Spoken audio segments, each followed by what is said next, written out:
Welcome to the Bottom Shelf Bonanza. This series, presented by the Rotgut Review, has one goal and one goal only: to find the best value whiskeys on the bottom shelf.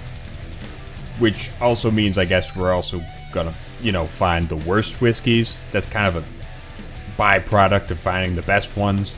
So, I guess we have two goals. Two goals to find both. To find both whiskeys. Good and bad. Yeah. Sup? I'm Ed. I'm not wearing a shirt. That might seem strange to those of you who don't watch our live streams or Cast Strength After Dark, but it's too goddamn hot to wear a shirt right now. So this is happening. Deal with it. Today I'm drinking Blue Ox American Spirit Whiskey, named after Paul Bunyan's famous Blue Ox. I think it's Paul Bunyan. I don't think it was named after feet problems. Paul Bunyan. He was the lumberjack fella. I get him and John Henry mixed up, but John Henry was the railroad fella. Paul Bunyan was the logger fella. So, two different fellas. Anyway, this is coming out of Iowa. Everybody in the Midwest has a humongous hard-on for Paul Bunyan and Babe the Blue Ox and all that shit. So they put the Blue Ox on their bottle. This is an American Spirit whiskey. So what's an American Spirit whiskey? It's a weird kind of unknown category of whiskey here in America. It really came about because of Prohibition. Tail end of Prohibition, people who were making bourbon and rye really didn't have any stock, right? They didn't really have any aged stock.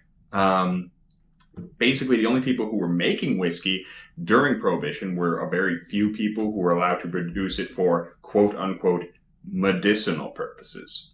So Prohibition ends.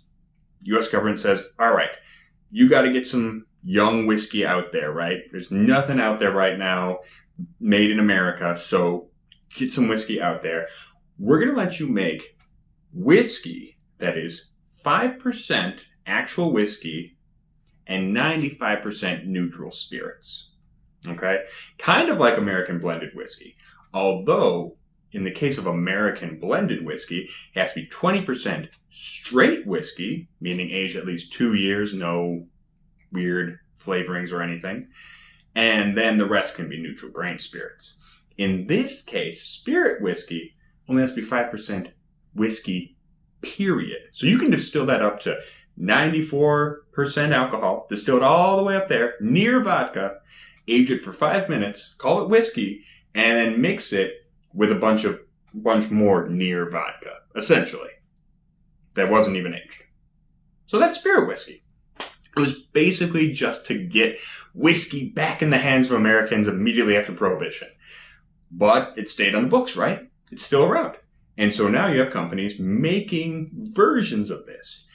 Now, not everybody's doing it the exact same way. Some people are basically making like slightly more tasty vodka kind of things.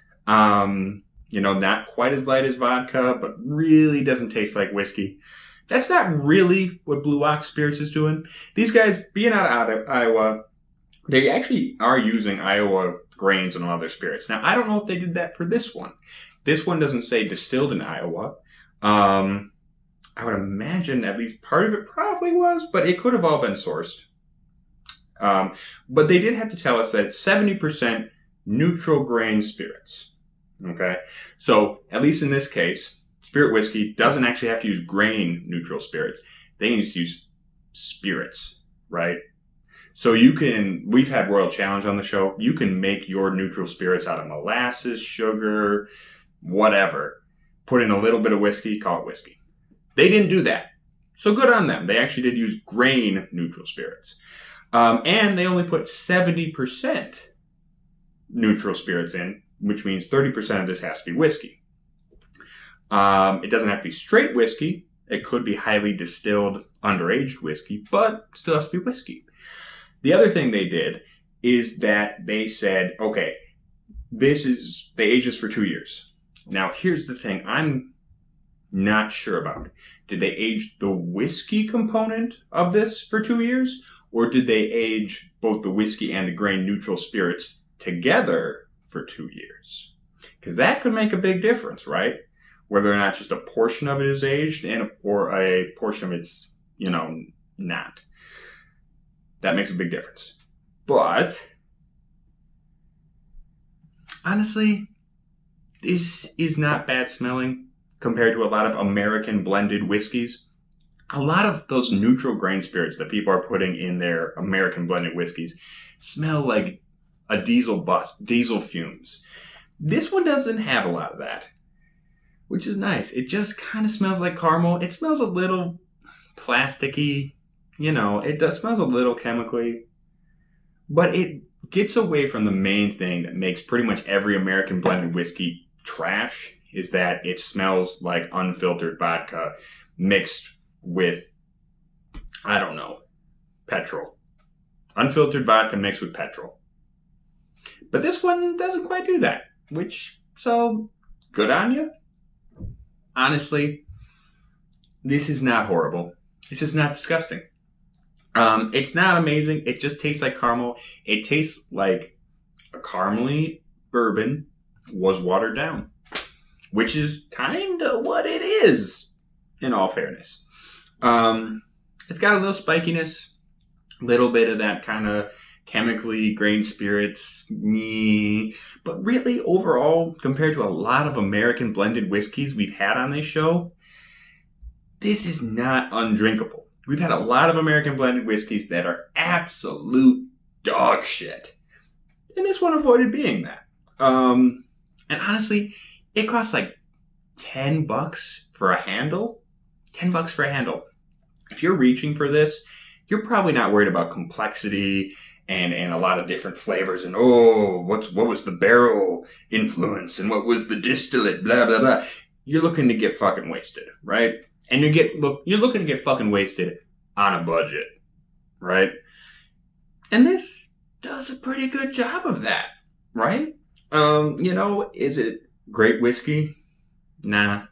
It doesn't even have that much flavor. But if you're gonna mix this with Coke and try to drink a liter with Coke, yeah, for sure. If this had existed back when I was in college and drinking Old Thompson, I definitely would have picked this over Old Thompson. Like, this is less flavorful than Old Thompson, but just because it doesn't taste like a wet dog took a giant shit in the middle of a gas station. So, yeah, I can lose that flavor in favor of some smoothness. Yeah, is it gonna blow the minds of all the whiskey nerds and connoisseurs out there? No, it's not. But that's not why it exists. It exists to put into easy mixers and slam it down during a local college party. Or, I don't know, on a street corner. Whatever you feel. But, until next time, this has been a not that bad of a whiskey watch. This one didn't kill me, which is funny because every time I tell Erica it's not the worst thing I've ever had, she always says that just means it didn't make you puke. And it didn't make me puke, so cheers! Make sure to stay tuned, subscribe, and stay rotten.